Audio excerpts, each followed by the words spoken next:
Bang, betul ke sekarang orang beli emas dalam phone je? Nama dia XA UT. Emas betul, tapi versi digital.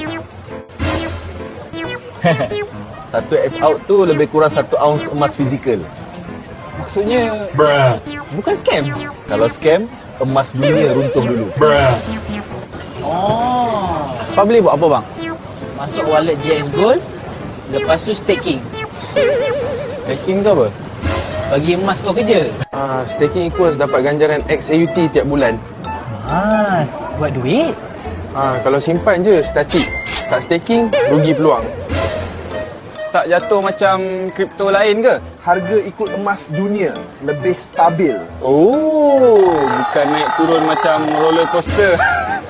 Perlu duit, tukar balik ke USDT atau fiat. Setiap bulan ada money-money? Itu yang buat orang senyum lepas gaji. Bang, lepas ni saya order emas pula.